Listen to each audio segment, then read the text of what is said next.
या देवी सर्वभूतेषु मा छिन्दमस्तिकारूपेण संस्थिता नमस्तस्यै नमस्तस्यै नमस्तस्यै नमो नमः। जय माता दी दोस्तों, स्वागत है आप सभी का हमारी यूट्यूब चैनल पावरफुल हिंदू धर्म में। आज गुप्त नवरात्रि के 5वें दिन है और आज के दिन माता की 5वें स्वरूप महाविद्या माँ शक्ति माता छिन्नमस्तिका की पूजा अर्चना की जाती है तथा नवरात्रि में माता स्कंद माता की पूजा अर्चना की जाती है। आज हम आप सभी को गुप्त नवरात्रि के 5वें दिन माता स्कंद माता की पूजा विधि, महत्व और कथा के बारे में आप सभी को बताएंगे।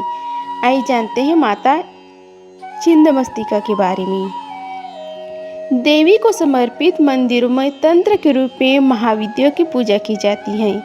देवी छिन्नमस्तिका के मंदिर और सार्वजनिक पूजा सामान्य रूप से नहीं की जाती। जब गुणतांत्रिक परंपरा की बात आती है तो छिन्नमस्तिका को एक महत्वपूर्ण देवी के रूप में देखा जाता है। देवी के मंदिर भारतीय राज्यों उड़ीसा के पूर्वी भाग के साथ साथ नेपाल में भी देखे जाते हैं।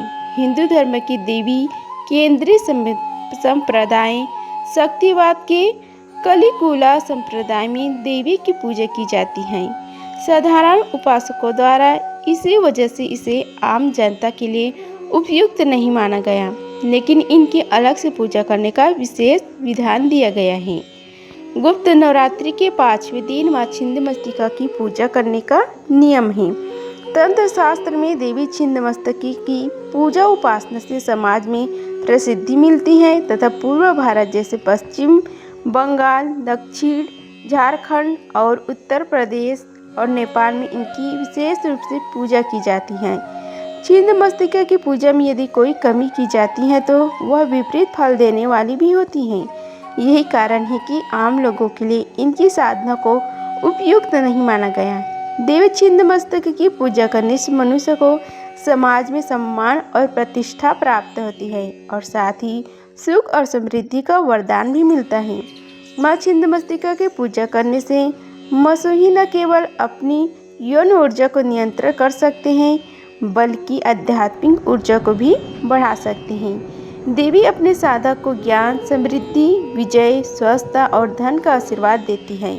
छिन्नमस्तिका का पूजा उन लोगों के लिए बहुत प्रभावी है जो बचपन, यौन रोग और रीढ़ से संबंधित समस्याओं से सामना कर रहे हैं। माँ छिन्नमस्तिका की पूजा वैवाहिक हानि से उबरने में भी मदद करती है। आइए जानते हैं माता छिन्नमस्तिका की पूजा के महत्व के बारे में। माँ छिन्नमस्तिका की पूजा से समृद्धि, स्थिरता और लंबे जीवन के साथ साथ और भी अनगिनत लाभ होते हैं।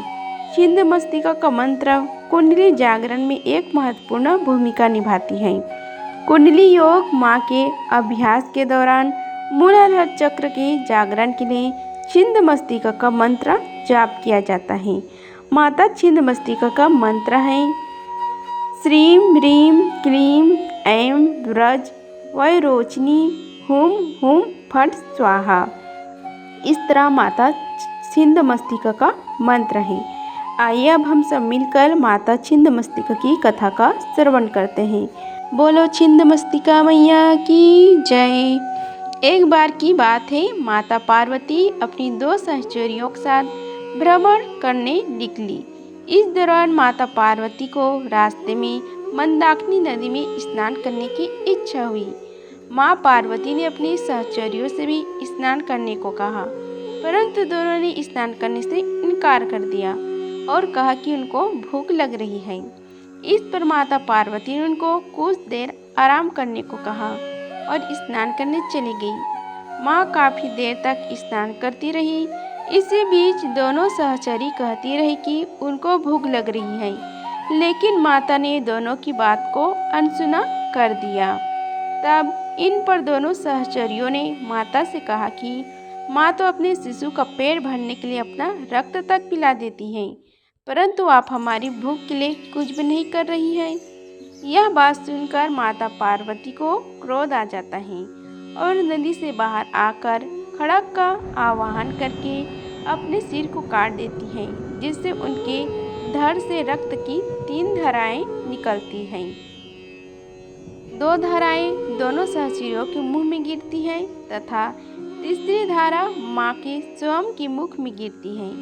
इससे सभी देवता के बीच कोलाहल मच जाता है, जिसके बाद भगवान शिव कम बंद का रूप धारण कर देवी के प्रचंड रूप को शांत करते हैं। तब से माँ पार्वती के इस रूप को छिन्नमस्तिका के नाम से जाने लगा। इस प्रकार माता छिन्नमस्तिका की कथा समाप्त हुई। बोलो आदि शक्ति माँ छिन्नमस्तिका की जय। अगर आप सभी को यह वीडियो अच्छी लगी होगी तो वीडियो को लाइक कीजिए, चैनल को सब्सक्राइब कीजिए और कमेंट बॉक्स में जय माता दी लिखिए। धन्यवाद। मिलते हैं अगली वीडियो में, तब तक के लिए जय माता दी।